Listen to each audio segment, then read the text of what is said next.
You've probably wheeled your grocery cart past the most advanced biological blueprint on Earth this week, like without even blinking. Oh, easily. Most people do. Right. I mean, tucked beneath those little misting systems on the bottom shelf of the produce section, usually sitting in a slightly damp pile, you have the leafy greens. Specifically, things like turnip greens. Yeah, the Yeah. real unsung heroes of the grocery store. Totally. They lack the prime real estate of those expensive plastic-encased berries or the perfectly stacked geometric pyramids of bell peppers. They're not glamorous at all. No, not at all. Yet hidden inside those unassuming, often overlooked leaves is an absolute masterclass in human health. So today's deep dive is for you, the learner who really wants to cut through the endless, deafening noise of fad diets and synthetic supplements. And there is so much noise out there right now. It's overwhelming. It really is. Yeah. So we are examining a surprisingly brief but incredibly dense nutritional framework centered around these underrated superfoods. Our whole goal today is to deconstruct how nutrient-rich whole foods actually operate at a cellular level, right? We're going to investigate the biological variables of seasonal eating and finally, isolate the single behavioral lever required to unlock long-term structural health. And it is such a profound framework to explore. I mean, when we look at the core philosophy of this nutritional model, it really just strips away all the complexity of modern diet culture. Right, the stuff that makes everyone crazy. Exactly. It does not ask you to count macros or, fast for 3 days straight. Instead, it presents this closed-loop system of biology, starting with a very deliberate inventory of what these nutrient-rich whole foods actually contain. We're talking vitamins, minerals, antioxidants, and fiber. Okay, I want to stop right there because for anyone who follows nutrition even casually, that list sounds, well, it sounds like standard boilerplate. Oh, for sure. It sounds like the back of a cereal box. Right. We know we need vitamins. We know fiber is good. But when we look at how modern society consumes these things, we tend to isolate them. Like, I can walk into a pharmacy right now and buy a bottle of extracted vitamin C, a huge tub of isolated fiber powder, and some synthesized antioxidant complex. And people do that every single day. They do. And if I take all those pills with a glass of water, technically, chemically speaking, I am ingesting the same molecular compounds listed in this superfood framework. So why does this model so firmly anchor itself to the concept of the whole food? Well, that is the fundamental disconnect in modern nutritional science. We suffer from reductionism. We assume that because we can isolate an active ingredient in a laboratory, the body will just utilize it in isolation with the exact same efficiency. But it doesn't work like that. No, because biology is highly context dependent. A turnip green is not just a passive vessel holding a loose collection of vitamins.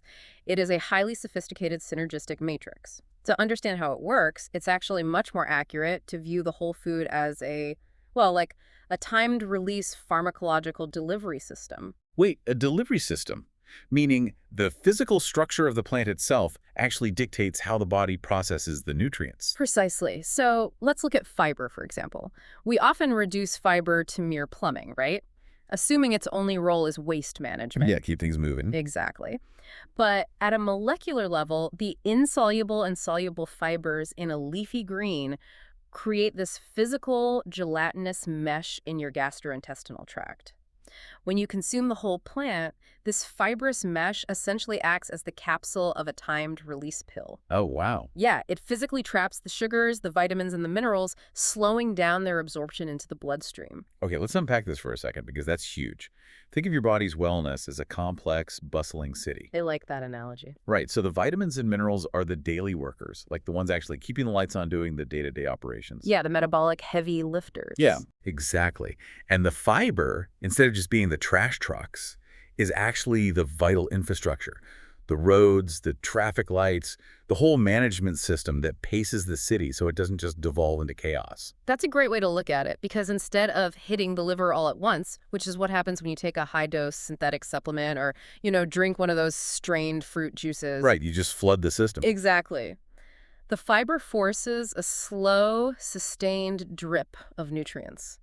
And that sustained drip prevents metabolic panic. Metabolic panic, I love that term. It's what happens. If you flood the system with isolated compounds, the body often reacts defensively. It'll excrete the excess in your urine or trigger a massive insulin spike to deal with the sudden load. But what's fascinating here is that the whole food matrix ensures steady bioavailability. The nutrients are absorbed at the exact rate the body can actually utilize them. That drastically changes how we should look at the other components too, especially the antioxidants. I mean, going back to our city analogy, if the vitamins are the workers and fiber is the traffic control, the antioxidants are basically the emergency services protecting the city from damage, right? Right, it's spot on. Yes. But I think antioxidants are among the most misunderstood compounds out there. We are constantly told they're good, we know they fight free radicals, but the actual mechanism is rarely explained.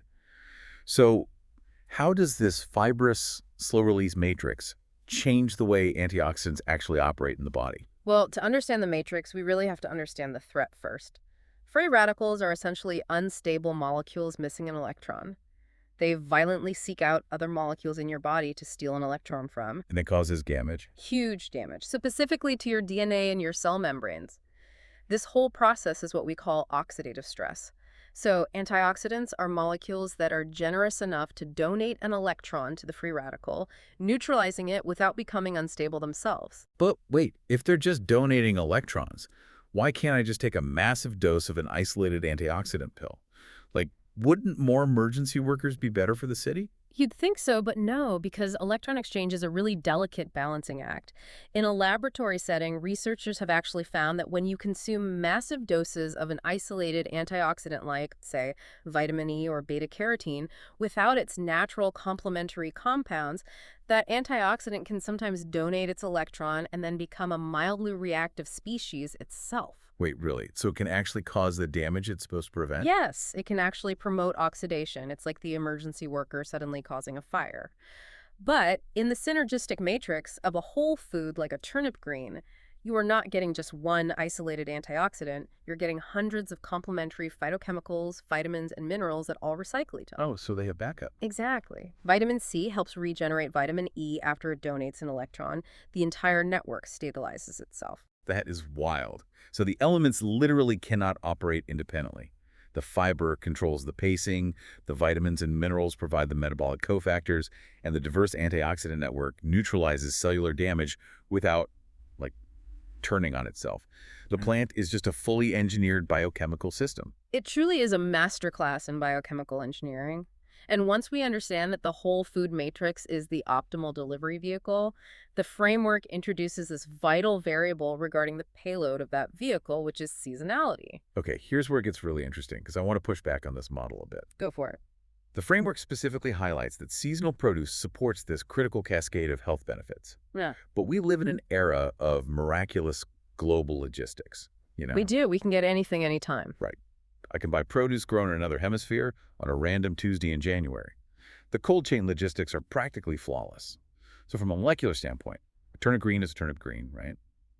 Does the seasonality actually matter? Why does the biological framework insist that this seasonal catalyst is so deeply important? It's a fair question, but it comes down to this.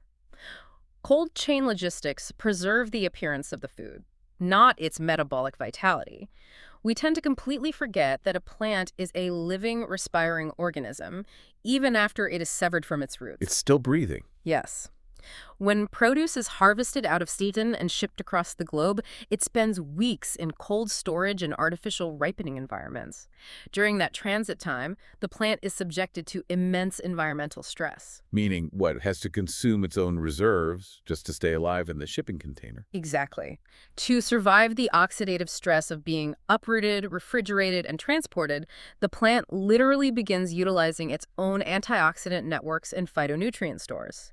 The vitamins and specialized compounds that were supposed to be your biological payload are burned up by the plant in an effort to delay its own decay. That is crazy to think about. So by the time you eat a leafy green that's been in the supply chain for 3 weeks, you're consuming a structurally intact but chemically depleted matrix. The timed release capsule is still there, the fiber is there, but the medicine inside is just gone. Yes, the payload is empty. Conversely, seasonal produce is harvested in its biologically adapted climate, at the absolute peak of its vitality, and usually consumed within days of being picked. The antioxidant network is fully charged. The mineral density is at its apex. So the framework is implying that to extract maximum vitality from the environment, You basically have to consume the organism at its maximum vitality. That's exactly it. If we connect this to the bigger picture, the framework outlines a very specific cascade of biological outcomes based on that fully charged seasonal matrix. It lists them in a deliberate sequence: energy, immunity, heart health, and finally, healthy living. Yeah, looking at that progression, it reads way less like a random list of benefits and much more like, I don't know, an order of operations. Because it is. It is an absolute chronological progression of human biology. It begins with energy, but we really need to elevate our definition of that word, you know? Right, because in nutrition marketing, energy usually just means a central nervous system stimulant, like caffeine, Yeah. that just masks fatigue. Exactly. The jittery feeling. But in the context of whole foods, energy refers to cellular respiration. It is the literal production of adenosine triphosphate, or ATP, inside your mitochondria. So we're talking about actual cellular fuel, not just feeling alert for an hour. Correct.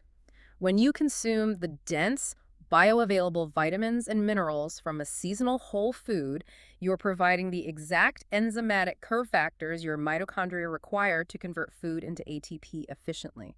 This is the immediate, daily operational capacity of your body. It is the baseline. Which naturally funds the second step of the cascade, right? Oh. Immunity. Because if your baseline energy production is highly efficient, your body is no longer triaging its resources just to keep your vital organs functioning. That is the critical link. The immune system is incredibly metabolically expensive to run. It takes a lot of fuel. A massive amount. When a pathogen enters your body, or when you suffer microscopic tissue damage, your body needs to deploy macrophages, T cells, and inflammatory cytokines to address the threat. If your cells are struggling to produce ATP because they lack the proper mineral cofactors, the immune response is going to be sluggish and compromised. The defense system is basically underfunded. Yes, underfunded and slow. But with a steady supply of dense cellular energy, the immune system can mount a swift, overwhelming response to acute threats, neutralize them, and, as is the most important part, shut itself off. And that shut-off mechanism feels like the exact bridge to the third outcome: heart health. I mean, we rarely associate eating leafy greens directly with the structural integrity of the heart, but it is all mediated by the immune system, isn't it? It is entirely connected through the mechanism of inflammation. When an underfunded immune system fails to quickly clear a threat, or when the body is constantly bombarded by oxidative stress, the immune system basically gets stuck in this low-grade hypervigilant state. Like the alarm is always ringing. Yes. And this is chronic systemic inflammation. Over the span of years, systemic inflammation acts like molecular sandpaper on the endothelial lining of your blood vessels. Ouch. And when the blood vessels are damaged by that systemic inflammation, the body tries to patch those microscopic tears with cholesterol, right? Which eventually forms arterial plaque. Exactly. Heart disease is not merely a plumbing problem caused by eating dietary fat. It is fundamentally an inflammatory disease. So, let's trace that domino effect outlined in the framework. Let's do. You consume the seasonal whole food matrix. The matrix delivers peak vitality nutrients perfectly paced by fiber. Those nutrients maximize mitochondrial ATP production, which gives you energy. That abundant energy funds a highly efficient immune system that resolves threats quickly and prevents chronic inflammation, so that's immunity. Right. And by eliminating chronic inflammation, you protect the endothelial lining of your cardiovascular system over decades, giving you heart health. Which culminates in that final state mentioned: healthy living. It's not an isolated metric at all. Healthy living is the emergent property of a system where energy, immunity, and heart health are operating in flawless equilibrium. Yeah. The logic is just impenetrable. It maps perfectly to human physiology. It really does. It's beautiful, honestly. But knowing the biology is only half the battle here. We have to look at the final variable in this framework, which is the behavioral lever that makes any of this actually possible. So what does this all mean for you listening right now? Right, the mechanism of application. Exactly. The framework states that consistent nutritious eating creates lasting benefits. And the operative word there is clearly consistent.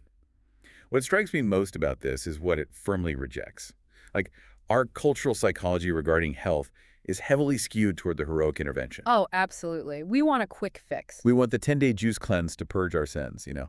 We want the extreme 30-day elimination diet to fix a lifetime of metabolic dysfunction. But the biology we just discussed simply does not respond to heroic interventions. No, it doesn't. This raises an important question about how society views health, because biology does not understand the concept of a weekend detox. Biology operates strictly on the principle of cellular turnover and baseline adaptation. We have to look at that phrase, lasting benefits, very literally here. Meaning permanence. Yes. Permanence in the human body requires continuous compounding material support. Because we are constantly rebuilding ourselves, we're never really finished. At a literal physical level, yes. The cells lining your gastrointestinal tract replace themselves every few days. Your red blood cells turn over every 4 months. Your bones are constantly being broken down by osteoclasts and rebuilt by osteoblasts. So you are not a static structure. You are a continuous process of regeneration. Exactly. So if you eat a massive bowl of seasonal, nutrient-dense turnip greens once, just one time, you provide the building materials for a tiny fraction of your cellular turnover for that single day. It's a drop in the ocean. It is biologically negligible. But if you apply the principle of consistency, you change the architectural baseline of your entire body. When you expose your microbiome to that diverse fiber matrix day after day, you actively cultivate a specific population of beneficial gut bacteria, which in turn produce short-chain fatty acids that regulate your immune system. And that takes time. You can't rush it. Right. When you consistently bathe your cells in antioxidant-rich blood, you gradually alter the epigenetic expression of your DNA, turning down the genes that promote inflammation. It's biological compounding. It's so much like how a single dollar invested in the stock market does absolutely nothing. But a dollar invested consistently over decades builds unshakable, massive wealth. We are essentially talking about making small, daily nutritional deposits. The lasting benefits, the impenetrable immune system, the resilient cardiovascular network, those are the dividends paid out by a lifetime of consistent choices. The framework is inherently patient. It acknowledges that human health cannot be hacked or bioengineered through a massive temporary influx of synthetic nutrients. It has to be cultivated through a steady, repetitive exposure to complex whole foods. Exactly. Which fundamentally reframes the modern concept of a diet altogether. It removes the pressure of perfection. You don't need to construct a flawless, mathematically precise meal plan every day. You simply need to ensure that the fundamental workforce of your biology, the vitamins, the minerals, the antioxidants, and the fiber, are consistently supplied through a natural matrix. It is the quiet, unglamorous accumulation of good choices. The framework uses turnip greens as its archetypal example, but the philosophy scales to the broader category of all nutrient-rich whole foods. The power is not in the single meal, but in the unbroken chain of meals. This has been such a remarkable deconstruction of what at first seemed like a very simple nutritional concept. We have covered profound biological territory today, so let's synthesize the journey we just took. Sounds good. We started by completely abandoning the reductionist view of isolated supplements, learning instead that whole foods like leafy greens act as sophisticated, timed-release delivery systems. The fiber controls the metabolic pacing, ensuring vitamins and minerals are efficiently absorbed, while complex antioxidant networks safely neutralize cellular threats without turning on themselves. Right. From there, we examined the vital importance of the seasonal catalyst. We recognize that the supply chain can literally hollow out the nutritional payload of our food, and that consuming produce at its seasonal peak provides the optimal energetic charge. Which is so crucial. And then we mapped how that seasonal charge triggers a specific biological cascade, maximizing cellular ATP for immediate energy, which fully funds the immune system, thereby preventing the chronic systemic inflammation that ultimately degrades long-term heart health. The domino effect. Exactly. And finally, we explored the undeniable reality of cellular turnover, establishing that lasting architectural changes in the body cannot be achieved through extreme crash diets, but only through the quiet, compounding power of behavioral consistency. It is a deeply empowering framework because it places the control entirely in our hands. And, analyzing it this way leaves me with one final thought for you to consider regarding how we view the modern wellness industry as a whole. Let's hear it. The framework explicitly links those lasting benefits to consistent nutritious eating, using the turnip green as a prime example of an underrated superfood. But if the absolute prerequisite for long-term health is unbroken, daily consistency, doesn't that force us to completely redefine what a superfood even is? Oh, that's an interesting point. Right. Society has been conditioned to believe that a superfood must be exotic, expensive, and harvested from some remote mountaintop. We pay a premium for rarity. But if a food is so expensive, so rare, or so unpalatable that you can only manage to eat it twice a month, its actual biological impact on your cellular turnover is practically zero. Because there's no consistency. Exactly. Perhaps true superfoods are not defined by having the most exotic phytonutrient profile on a laboratory printout, Perhaps the defining characteristic of a genuine superfood is simply accessibility. The most powerful intervention in the world is the nutrient-dense whole food that is affordable enough, common enough, and palatable enough that you will actually eat it consistently week after week, year after year. Wow. The ultimate superfood is simply the one you will actually eat. The humble, inexpensive leafy green on the bottom shelf of the grocery store possesses way more biological power than the rarest exotic berry, simply because it can be seamlessly integrated into a daily routine. That is a paradigm shift that changes everything about how we navigate the grocery aisles. Well, thank you for joining us on this exploration of the biological blueprints hidden in plain sight. As you move forward this week, remember to look past the flashy marketing and those expensive supplements.